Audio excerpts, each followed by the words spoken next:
Hello, wonderful people. Welcome to Oddball Cinema. My name is Anthony, and today we're going to talk a little bit about the show Cleverman and what makes it worth watching. In today's rising industry of comic book and superhero-related media, it can be a little bit difficult for a TV show or a film to set itself apart and be truly unique in some way. The show Cleverman does precisely that. It blends a unique mixture of real-life folklore with superhuman abilities. The series title refers to an important figure in Australian Aboriginal cultures, called the Cleverman. Now, the Cleverman is somewhat like a shaman within the show. He guides a superhuman race of people called Harries. Harries are stronger and faster, as well as hardier than humans. They're covered in thick hair that extends all over their bodies. They also have sharp finger and toenails, and the series does allude to them having potentially longer lifespans than regular humans. The Harries are deeply in tune with nature, and they're very spiritual in their connection to it. And by extension, the Cleverman, who is deeply in tune with the hairy people, also has a very deep connection to nature. The show takes place 6 months after the discovery of these hairy people, and it highlights a lot of the stigma and fearful persecution that they endure from regular humans. The show highlights these social and political issues with a surprisingly accurate amount of social commentary that relates well to present-day real world.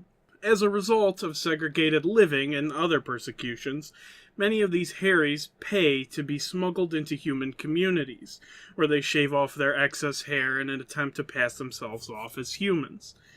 The series focuses specifically on the struggles of a newly chosen Cleverman who is young and rebellious and human. He cares very little for the plight of the hairy people in general. As a matter of fact, he spends most of his time avoiding hairy people or selling them out to the government. Throughout the first season, this newly chosen Cleverman faces a myriad of complications, some of which he tends to bring on himself, but others do naturally find their way to him.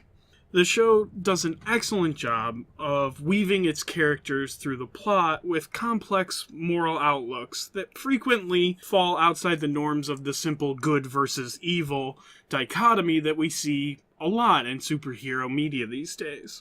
These characters make decisions and they harbor conflicting emotions and opinions, very much like people in the real world.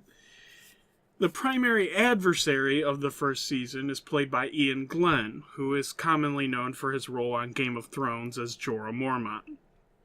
Glenn brings humanity to a villainous role that very well could have probably become a stereotypical mustache-twirling bad guy. Particular standouts from the cast are Hunter Page Lockhart, who plays the titular Cleverman, and Rob Collins, who plays his older half-brother, who frequently is very jealous of the fact that he was not chosen to be the Cleverman. They both bring an intensity to their roles that superhero shows very seldomly require, or, in fact, encourage. For the most part, superhero shows have a very run-of-the-mill good versus evil experience, but these two actors really brought something to their roles and really embodied the complex decision-making that their characters tend to go through on a constant basis. The show itself is fantastic. I absolutely suggest taking the time to watch it. It's only 6 episodes. It airs on Sundance TV and ABC Australia.